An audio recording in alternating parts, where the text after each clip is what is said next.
de société est fondé sur 3 piliers. Le pilier sécuritaire, les piliers liés au travail, donc la lutte contre le chômage, et les piliers de la moralisation de la vie publique, ou alors la lutte contre les antivaleurs.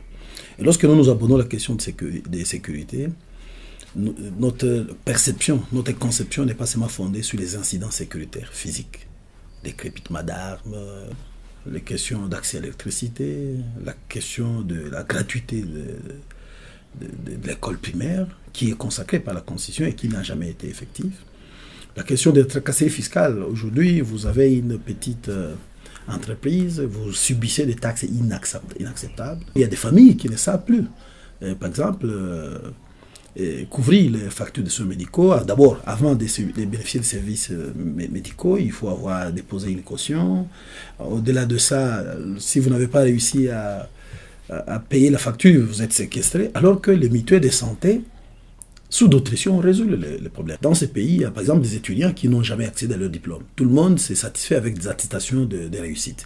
Ça, c'est inacceptable. Lorsque les étudiants veulent aller travailler ailleurs, étudier ailleurs, ils sont bloqués. On les considère comme des gens qui n'ont jamais été au banc de l'école, tout simplement parce qu'ils n'ont jamais accédé à leur diplôme, et cela malgré qu'ils aient payé ce qu'ils appellent les frais de chancellerie. Alors, lorsqu'on aborde le deuxième pilier qui est celui de l'emploi, la loi fondamentale reconnaît l'emploi comme un droit pour tout le monde, d'ailleurs un droit sacré.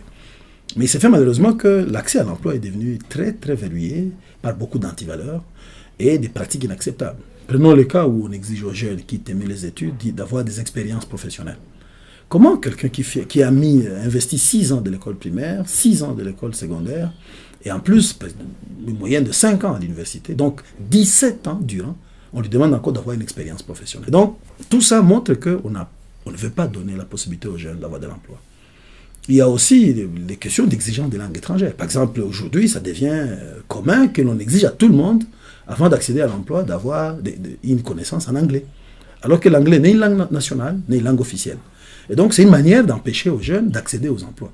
Parce que si l'État voudrait que ce soit ainsi, on devait mettre un accent particulier sur l'anglais opérationnel. Parce que malgré la pondération du cours d'anglais à l'école secondaire, les finalistes n'arrivent pas à parler couramment anglais. Et donc on ne peut pas les piéger et permettre par exemple aux étrangers de commencer à accéder aux emplois nationaux alors que les citoyens du Congo sont fauchés par le chômage. On voit aussi par exemple, il y a beaucoup de pratiques, les tribalismes, l'immoralité sexuelle, la corruption, qui entourent l'accès à l'emploi. Et bon, regardez, aujourd'hui, il y a énormément des nouvelles unités, des gens qui ne savent pas donc bénéficier de la montée en grade, des mutations ou des avantages sociaux, parce que tout simplement, ils ne sont pas reconnus par l'État. Et il y a ce type de gens, il y en a qui ont 20 ans, 25 ans, ils sont une nouvelle unité. Donc, on est dans une situation où on fonctionne, on travaille pour l'État, mais on est dans une grande incertitude. Alors que, par exemple, la réforme de la fonction publique et le rajeunissement de la fonction publique aurait pu permettre, par exemple, à beaucoup de jeunes d'accéder à l'emploi. Et donc, on peut aussi, par exemple, rendre les services de sécurité beaucoup plus attrayants pour les jeunes. Ça signifie l'armée, la police, les renseignements.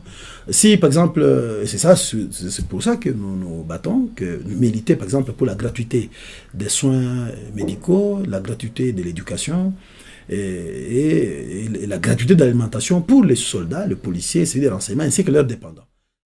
Alors, le troisième pilier, c'est celui de la lutte contre les antivaleurs dans la vie publique. Ces derniers temps, les gens sont contents d'être dans l'immoralité, dans tous les secteurs. On ne peut plus parler de la corruption sans avoir une contrepartie personnelle. Et il y a par exemple les questions de détournement. Ceux qui détournent les biens publics reviennent dans nos sociétés, dans nos quartiers, en train de s'acheter des maisons, faire des investissements colossaux, et ils sont enviés par tout le monde. Aujourd'hui, il y a des gens qui s'amusent avec les points sexuellement transmissibles et points financièrement transmis dans les milieux scolaires. Et ça a commencé déjà. Ça a d'abord été plus effectif à l'école secondaire et universitaire. Maintenant, c'est à l'école primaire et maternelle. Et donc, on est dans une situation où on a l'impression que les gens n'ont plus de repères.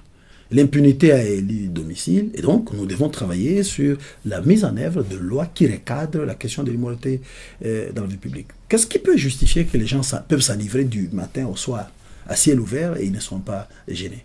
Et donc, les gens justifient que ce n'est pas pauvreté, ce n'est pas le chômage. Et c'est pourquoi nous avons dit dans notre pilier sur la création des emplois, il faut agir sur la suppression de ce type d'alibi. Ça signifie donner la possibilité aux jeunes ou à la population active, mais avec un accent particulier aux jeunes, d'avoir de l'emploi.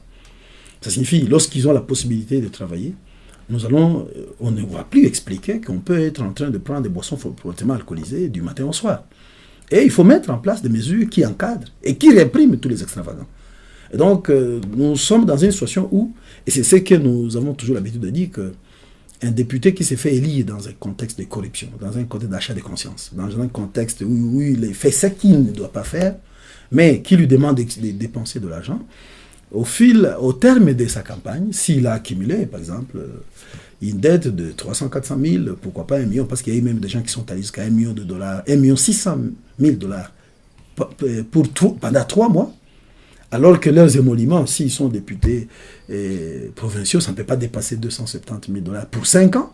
Donc c'est irréfléchi qu'on dépense presque 600 000 dollars pendant 3 mois, alors qu'on aura tout au plus 270 000 dollars au terme de 5 ans. C'est que sur le plan économique, c'est déjà clair que c'est un voleur.